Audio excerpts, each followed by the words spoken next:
Hello बच्चों। आज हम लोग डिस्कस करेंगे इकोसिस्टम का पीवाईक्यू।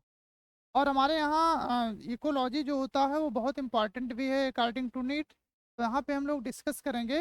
तो नीट में आए हुए सवाल हैं 2013 से लेके 2025 तक जो आए हुए सवाल हैं उसी के बारे में हम लोग यहाँ पे डिस्कस करेंगे। तो यहाँ पे सबसे पहला हमारे पास जो क्वेश्चन होता है इकोसिस्टम का, यहाँ देखते हैं।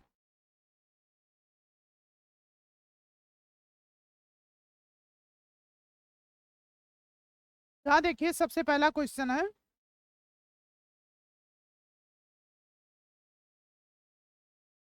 The term ecosystem was coined by. यहाँ देखिए जो टर्म इकोसिस्टम है वो जो दिए थे उस साइंटिस्ट का नाम क्या होता है, का नाम होता है एजी टेंसले। तो हमारे यहाँ डायरेक्ट याद करने वाला क्वेश्चन है, जो साइंटिस्ट का नाम पूछा गया है। और जो इकोसिस्टम होता है वो functional unit of the nature होता है।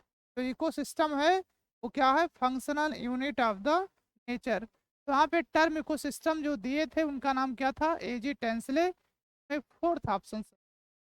आइए हम लोग दूसरा क्वेश्चन डिस्कस करते हैं। दूसरा number, which of the following is the characteristic feature of the cropland ecosystem. कहा है जो हमारे यहाँ क्रॉपलैंड इकोसिस्टम होते हैं इसके बारे में हमको यहाँ देखना है, करेक्टरिस्टिक फीचर्स होता है। तो यहाँ पे कौन सा इसका करेक्टरिस्टिक फीचर है क्रॉपलैंड का, तो इसमें होता है लीस्ट जेनेटिक डाइवर्सिटी। क्या होता है, लीस्ट जेनेटिक डाइवर्सिटी, मतलब जेनेटिक डाइवर्सिटी जो होता है वो क्या होता है, सबसे कम होता है। तो यहाँ पे दूसरे का डी ऑप्शन सही है, लीस्ट जेनेटिक डाइवर्सिटी। समझ में आ गया भैया। आइए हम लोग तीसरा क्वेश्चन देखते हैं। थर्ड नंबर, यहाँ पे हमारे यहाँ देखें कहा है जो वर्टिकल डिस्ट्रीब्यूशन होता है डिफरेंट स्पीसीज का occupying in the different level. ध्यान से देखना, वर्टिकल डिस्ट्रीब्यूशन है, डिफरेंट लेवल पे है, और डिफरेंट स्पीसीज जो होता है ऑक्यूपाइज करते हैं डिफरेंट लेवल पे। इन ये बायोटिक कम्युनिटी, एक कम्युनिटी में ऐसा देखते हैं तो उसी का नाम क्या होता है, स्ट्रैटिफिकेशन। का नाम क्या होता है, स्ट्रैटिफिकेशन। ये बहुत इंपॉर्टेंट है, 2-3 बार सवाल पूछा जा चुका है और इसका डिफिनीशन जो है बहुत इंपॉर्टेंट है। तो यहाँ देखते हैं हमारे यहाँ क्या होता है, स्ट्रैटिफिकेशन। 4 नंबर सवाल। आइए हम लोग 4 नंबर क्वेश्चन को देखते हैं। यहाँ देखिए बोला गया है कि हमारे यहाँ इन ये ecosystem if the net primary productivity NPP of the first traffic level. यहाँ पे जानते हैं हमारे पास एक होता है जीपीपी। तो हमारे यहाँ जीपीपी का मतलब होता है ग्रास प्राइमरी प्रोडक्टिविटी, और माइनस आर, आर का मतलब होता है रिस्पायरेटरी लॉसेस। यहाँ पे जीपीपी से अगर हम आर को घटा दें तो उसी का नाम होता है एनपीपी, नेट प्राइमरी प्रोडक्टिविटी। तो क्या बोला जाता है, नेट प्राइमरी प्रोडक्टिविटी। तो यहाँ पे बोला गया है कि हमारे यहाँ जो एनपीपी आप फर्स्ट ट्रैफिक लेवल पे है ये 100 किलो कैलोरी पर मीटर पर ईयर है। What could be the GPP grass primary productivity of the third traffic level. कहाँ पे, थर्ड ट्रैफिक लेवल पे इन द सेम इकोसिस्टम। तो यहाँ पे थर्ड ट्रैफिक लेवल पे, यहाँ पहले जो पूछा गया वो एनपीपी है, यहाँ पे पूछा गया है यहाँ प्राइमरी प्रोडक्टिविटी जीपीपी पूछा गया है, ग्रास प्राइमरी प्रोडक्टिविटी। तो यहाँ पे हमारे यहाँ 10x हो जाता है किलो कैलोरी पर मीटर स्क्वायर पर ईयर। समझ में आ गया भैया। आइए हम लोग क्वेश्चन नंबर 5 को देखें, 5 नंबर। क्या देखिए इसी से रिलेटेड है। तो अभी हम लोग चौथा नंबर क्वेश्चन देखें, उसी से रिलेटेड रिलेशन है इसका। का इन द इक्वेशन, इस इक्वेशन में हम लोग देखेंगे तो GPP minus gross primary productivity minus R, इसको हम लोग बोलते हैं रिस्पायरेटरी लॉसेस, का है equal to NPP, net primary productivity. का है GPP is the gross primary productivity, NPP is the net primary productivity, R is here, R यहाँ पे क्या है। तो हमारे यहाँ जो आर होता है ये होता है रिस्पायरेटरी लॉसेस। यहाँ पे क्या होता है, रिस्पायरेटरी लॉसेस। तो वहाँ पे जो रिस्पायरेटरी लॉसेज होता है वो क्या होता है, आर होता है। ठीक है। आइए हम लोग क्वेश्चन नंबर 6 देखते हैं। क्या देखिए, 4 नंबर, 5 नंबर और 6 नंबर क्वेश्चन एक से दूसरे से कैसे हैं, मिलते जुलते सवाल हैं। तो वहां पे देखिए हम लोग 6 नंबर क्वेश्चन भी देख लेते हैं।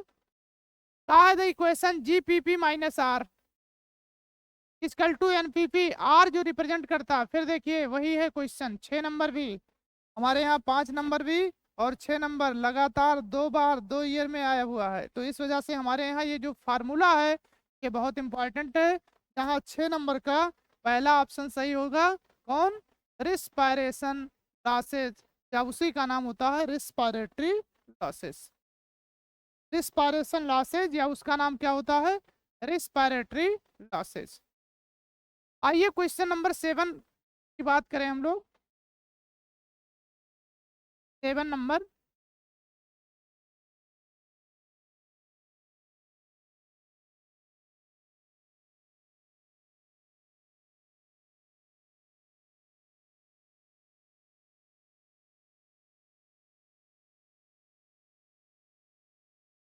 7 नंबर में हम लोग देखते हैं, का in the relation to gross primary productivity and net primary productivity. तो यहाँ पे बोला गया है कि हमारे यहाँ, फिर देखिए उसी से रिलेटेड है हमारे यहाँ 7वां नंबर भी क्वेश्चन।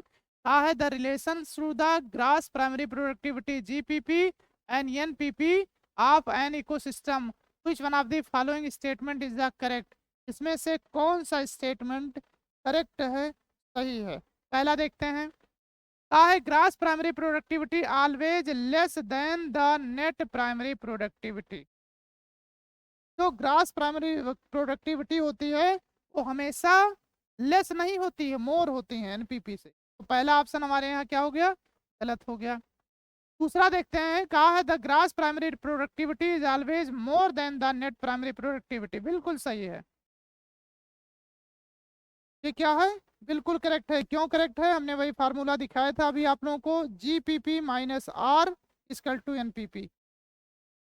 आइए हम लोग सी नंबर भी देख लेते हैं। कहा है gross primary productivity and net primary productivity are one and the same. ये भी गलत है। कहा है there is not relations between the relations होता है। तो यहाँ पे ये भी ऑप्शन गलत है, ये भी गलत है, ये भी गलत है। तो हमारे यहाँ जो बी ऑप्शन है वही सही है, बाकी ऑप्शन हमारे क्या हैं?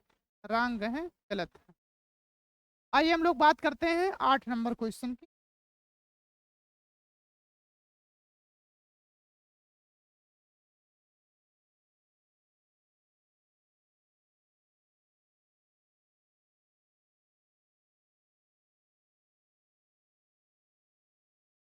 अभी हम लोग देखे थे एक क्वेश्चन, इसका नाम बोला ग्रेटिफिकेशंस। क्या बोले थे? स्ट्रैटिफिकेशंस इंपॉर्टेंट था, वहां उसी से रिलेशंस यहाँ पे देखिए। अब ये है, कहा है the mass of the living material, mass of the living material at the particular trophic level, या trophic level in the particular time. कहा है जो मास होता है लिविंग ऑर्गेनिज्म का या लिविंग मैटर का एक पर्टिकुलर टाइम पे कितना होता है, उस उसको क्या बोलते हैं? तो यहाँ पे उसको बोलते हैं भैया स्टैंडिंग क्राफ्ट। तो क्या बोला जाता है? Standing craft. क्या मतलब होता है? जितने भी मास होते हैं लिविंग मटेरियल के एक पर्टिकुलर टाइम पे जो पाया जाता है उसका नाम क्या होता है? Standing craft. वहाँ पे देखिए पहले का भी ऑप्शन सही है, स्टैंडिंग क्राफ्ट। समझ में आ गया भैया? आइए हम लोग 9 नंबर क्वेश्चन देखते हैं। 9 नंबर, का इन एन इकोसिस्टम, कहा है किसी भी इकोसिस्टम के बारे में बात करें, the rate of production of the organic matter during photosynthesis is term as. कहा है किसी भी इकोसिस्टम के बारे में हम लोग डिस्कस करें तो वहां पे देखेंगे, कहा है rate of the production of the organic matter during the photosynthesis. इस फोटोसिंथेसिस के द्वारा जो प्रोडक्ट बनता है उसी का नाम होता है ग्रास प्राइमरी प्रोडक्टिविटी। इसी का नाम क्या बोला जाता है?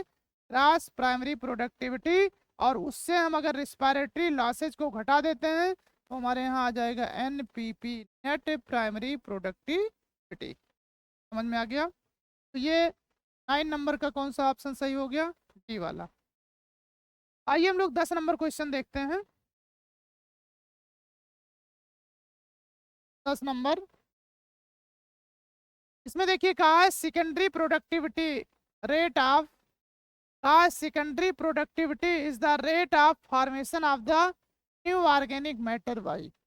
तो यहाँ पे बोला गया है कि हमारे यहाँ जो सेकेंडरी प्रोडक्टिविटी होता है, rate of formation of the new organic matter, ये हमारे यहाँ होते हैं कौन से? कंज्यूमर्स। कौन से होते हैं भैया? कंज्यूमर्स होते हैं। तो यहाँ हमारे यहाँ क्या है? सेकेंडरी प्रोडक्टिविटी को क्या बोला जाता है? कंज्यूमर्स। समझ में आ गया? आइए हम लोग 11 नंबर क्वेश्चन देखते हैं।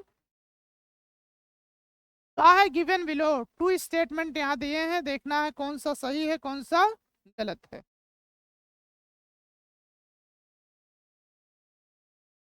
11 नंबर क्या है? decomposition is the process in which detritus is the degraded into the simpler substance by the microbe।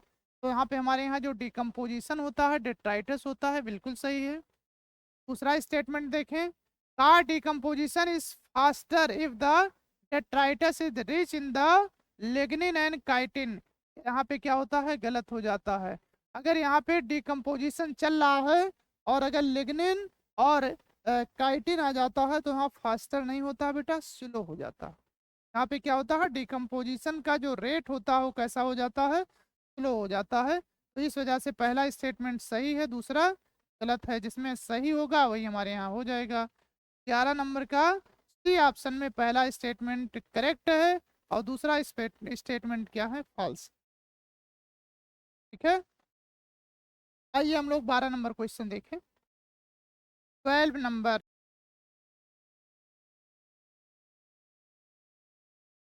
इसमें देखिए बोला गया का detritivores break down detritus into the smaller particle. का जो डेट्रीवोर्स होते हैं वो ब्रेक डाउन करते हैं, ब्रेक करते हैं detritus into the smaller particle. छोटे छोटे पार्टिकल में यहाँ पे क्या करते हैं? तोड़ने का काम करते हैं। उस प्रोसेस का नाम होता है फ्रेगमेंटेशन। जब हम लोग डिकम्पोजिशन पढ़े थे तो इसमें 5 पॉइंट के बारे में बताया गया था। सबसे पहले बताया गया था फ्रेगमेंटेशन, दूसरा बताया गया था लीचिंग, तीसरा बताया गया था कैटाबोलिज्म, चौथा बताया गया था ह्यूमिफिकेशन और पांचवा और लास्ट बताया गया था मिनरलाइजेशन। तो यहाँ पे हमारे यहाँ जो बड़े बड़े पार्टिकल हैं छोटे छोटे पार्टिकल में तोड़ेंगे तो उसका नाम होता है फ्रेगमेंटेशन। क्या होता है? फ्रेगमेंटेशन। तो वहाँ पे हमारे यहाँ 12 नंबर क्वेश्चन का बी ऑप्शन सही है। नीचे देखिए 13 नंबर में ये कहा मैचिंग कराना है। क्या कराना है? Matching. Which of the following process is during decomposition, decomposition के अकॉर्डिंग इसमें देखना है कौन सा सही है। Correct describe. क्या देखिए, पहला catabolism last step in the decomposition under fully aerobic anaerobic condition, बिल्कुल गलत है। एरोबिक एरोबिक कंडीशंस में होता है, दूसरी बात लास्ट स्टेप नहीं होता है। दूसरा होता है leaching water soluble in organic nutrients rise top layer of the soil, ये भी गलत है। तीसरा देखिए fragmentation carried out by the organism such as earthworm, बिल्कुल ये सही। हमारे यहाँ जो 13 नंबर होता है का सी ऑप्शन सही है। वहाँ पे fragmentation carried out by the organism such as earthworm. Last हमारे यहाँ देखिए humification lead to the accumulation of the dark colour substance humus which are undergo microbial action at the very fast rate. Very fast rate से नहीं होता है, बहुत slow rate से होता है। तो डी ऑप्शन गलत हो गया, बाकी सी ऑप्शन सही है। 13 नंबर का सी ऑप्शन सही है। आइए हम लोग 14 नंबर क्वेश्चन के बारे में बात करें।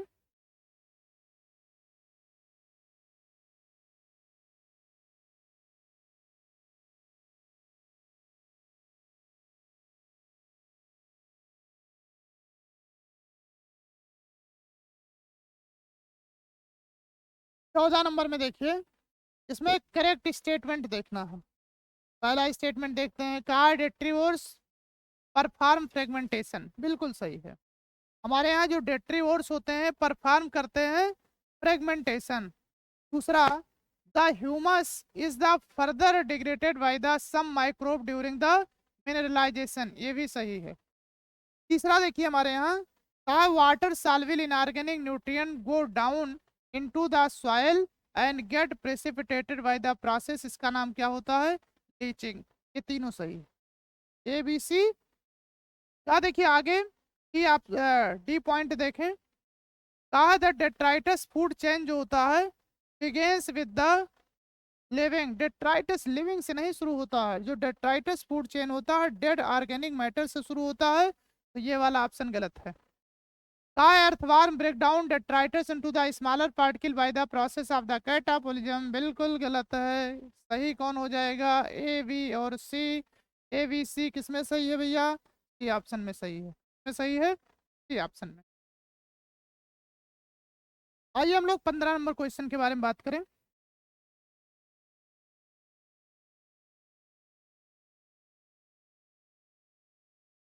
15 नंबर।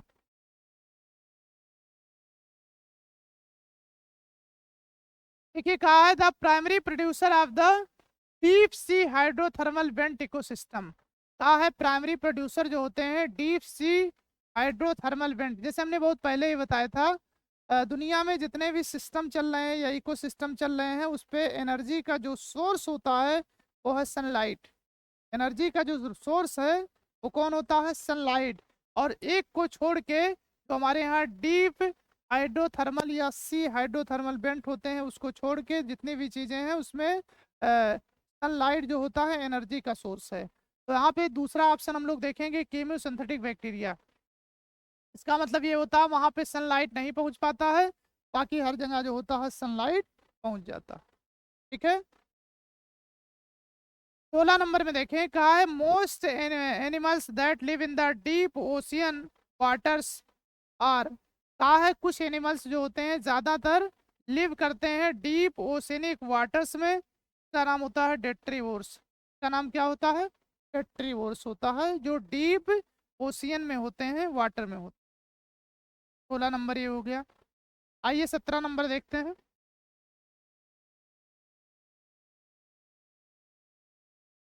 कहा है if each joule of the energy is the trap at the producer at the level, then the how much energy will be the available to peacock as the food in the following chain। हाँ देखिए plant से बात किया है तो यहाँ पे 20 joule होता है। 10% एनर्जी क्या होता है? ये एक ट्रैफिक लेवल से दूसरे ट्रैफिक लेवल ट्रांसफर हो जाता है, और बाकी एनर्जी क्या किया जाता है? 90% यूज़ कर लिया जाता है, तो यहाँ ट्रांसफ़र करेंगे तो यहाँ पे क्या हो जाएगा? 2 जूल। यहाँ फिर से देखिए ये पहला ट्रैफिक लेवल, दूसरा ट्रैफिक लेवल, तीसरा ट्रैफिक लेवल, यहाँ पे क्या हो जाएगा? 0.2 जूल। यहाँ पे पिकअप में फोर्थ ट्रैफिक लेवल 0.02 जूल। तो यहाँ पे पिकअप में पूछा गया है पिकअप, तो पिकअप में हमारे यहाँ क्या हो जाएगा? 0.02 जूल। तो यहाँ पे ये फोर्थ ट्रैफिक लेवल पे या पिकआउट ट्रैफिक लेवल पे हम लोग बात करें तो वहाँ पे हमारे यहाँ कितने जूल एनर्जी होता है? 0.0।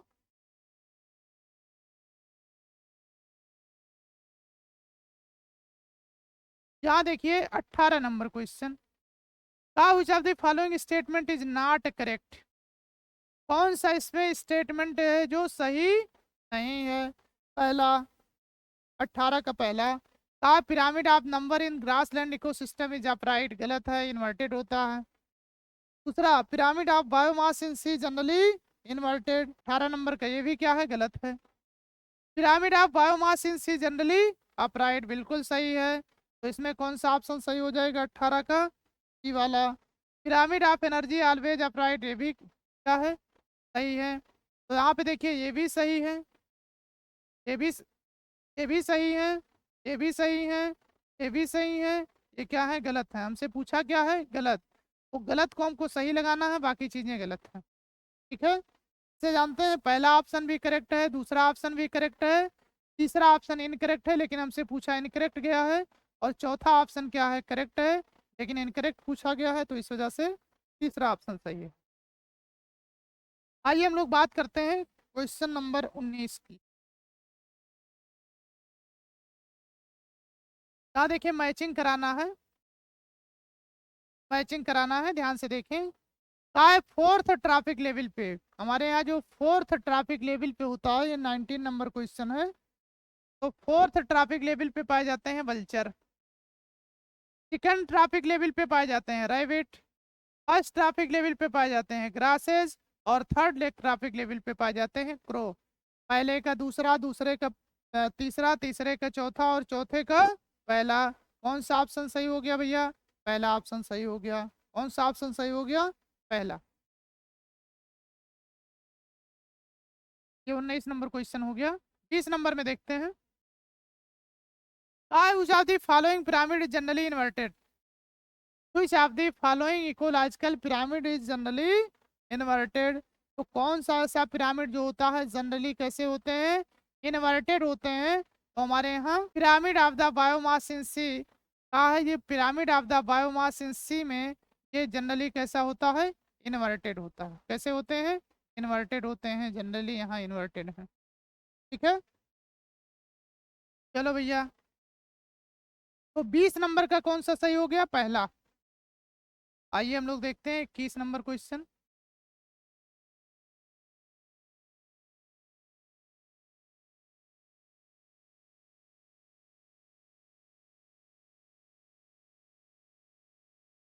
इक्कीस नंबर में देखें, का what type of the ecological pyramid would be obtain with the following data. का इस डाटा के अकॉर्डिंग देखा जाए तो हमारे यहाँ क्या होता है, किस टाइप के इकोलॉजिकल पिरामिड बनते हैं? तो यहाँ पे inverted pyramid of the biomass. ठीक है, यहाँ देखिए पहले बोला गया प्राइमरी जो प्रोड्यूसर है कम है, और प्राइमरी कंज्यूमर और ज़्यादा है, और टर्सरी कंज्यूमर और ज़्यादा है। इसका मतलब ये ग्राफ कैसे बनेगा? इन्वर्टेड। तो यहाँ पे कैसा बनेगा? Inverted pyramid of biomass. Biomass का यहाँ पे क्या होता है? इन्वर्टेड पिरामिड बनता है। यहाँ ये सबसे कम, फिर सब उससे ज़्यादा, फिर उससे ज़्यादा, यहाँ नीचे सबसे कम, फिर उससे ज़्यादा, फिर उससे ज़्यादा। ठीक है, 22 नंबर सवाल देखते हैं। Which ecosystem is the maximum biomass? का सबसे ज्यादा जो बायोमास होता है वो फॉरेस्ट में होगा, जाहिर सी बात है। यहाँ पे क्या होता है? Which ecosystem has the maximum biomass. तो हमारे यहाँ जो सबसे ज्यादा बायोमास पाया जाता है वो कहाँ पाया जाएगा? तो वहाँ पे पाया जाता है फॉरेस्ट इकोसिस्टम में। कहाँ पाया जाता है? Forest ecosystem. ठीक है, आइए हम लोग 23 नंबर क्वेश्चन को देखें।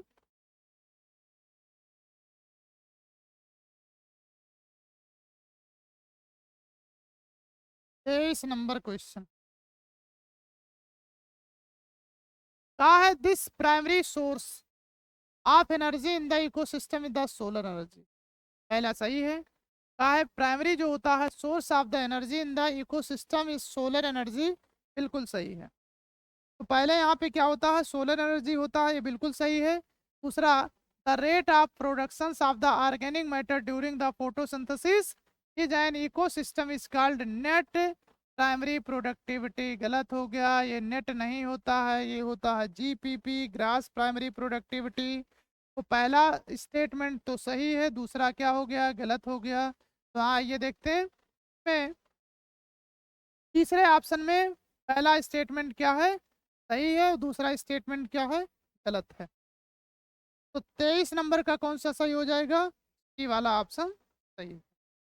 आइए हम लोग डिस्कस करते हैं लास्ट क्वेश्चन 24 नंबर। 24 नंबर इसमें भी देखते हैं स्टेटमेंट कौन दिया गया है। इस साल पूछा हुआ क्वेश्चन है 2025 में। कहा है given below of the two statement, statement first, in ecosystem here are the unidirectional flow of energy of sun from the producer to the consumer। तो यहाँ पे ये बिल्कुल सही है। कहा इकोसिस्टम में here is the unidirectional flow of energy होगा of sun from the producer to consumer। पहला ऑप्शन, पहला स्टेटमेंट सही। दूसरा स्टेटमेंट देखते हैं, ecosystem are the exempt from second law of thermodynamics. Second law नहीं फॉलो करता है, फर्स्ट लॉ ऑफ थर्मोडायनेमिक्स को फॉलो करता है। तो यहाँ पे पहला स्टेटमेंट सही है, दूसरा गलत है। गलत क्यों हो गया? क्योंकि हमारे यहाँ ये एनर्जी मतलब थर्मोडायनेमिक्स के फर्स्ट लॉ को फॉलो करता है, जबकि यहाँ लिखा है सेकंड लॉ।